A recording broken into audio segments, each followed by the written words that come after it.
kita unang nasilayan, sa TikTok lang kita nakita.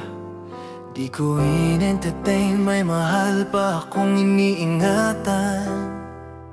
Pinili ko pa rin ang dati kong relasyon, kahit ilang beses na akong iniwan. May babaeng dumating, akala ko totoo.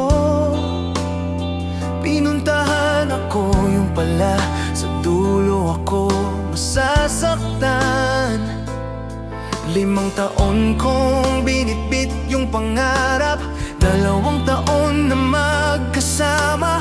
Puro Sujify, shit at pag-aakap. Nagpatayo pa ako ng bahay sa baryo, umaasang may babalikan ako. Pero iniwan mo ako sa gitna ng Maynila, habang gumuho lahat ng pangarap ko sa Sabah, Malaysia.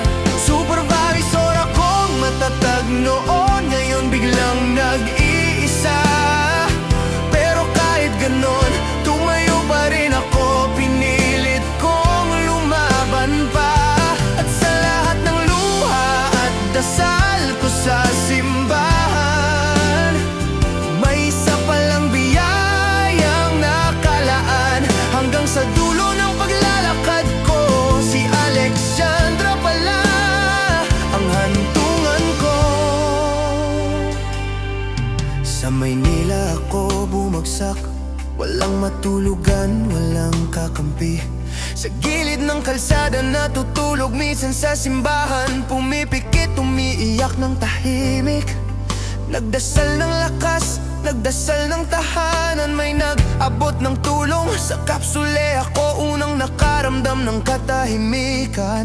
2 buwan akong nagtiis, trabaho ba simbahan ang ikot, hanggang nakahanap ako ng tirahan sa City Maligaya. Unti-unti akong bumangon, binalikan yung gamit sa Tansa, Cavite. Handa nang magsimula muli, kahit mag-isa, kahit masakit. Pero sa bawat dasal ko sa gabi, may isang pangalang paulit-ulit bumabalik sa isip. Noon pa sa Malaysia, nakilala ko na siya,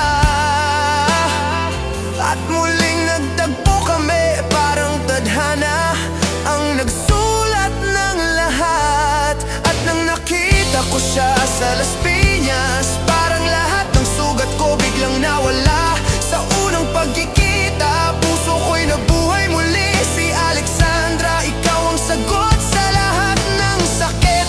Sa bawat ngiti mo, bumalik ang lakas ko. Ikaw ang bago kong direksyon, ikaw ang bago kong mundo. At sa lahat ng pinagdaanan ko, ikaw ang biyayang ipinagdasal ko. Kung paano ako bumagsak, ganun din ako bumangon. Dahil may isang babaeng nagbigay ng rason. Sa dumi ng kalsada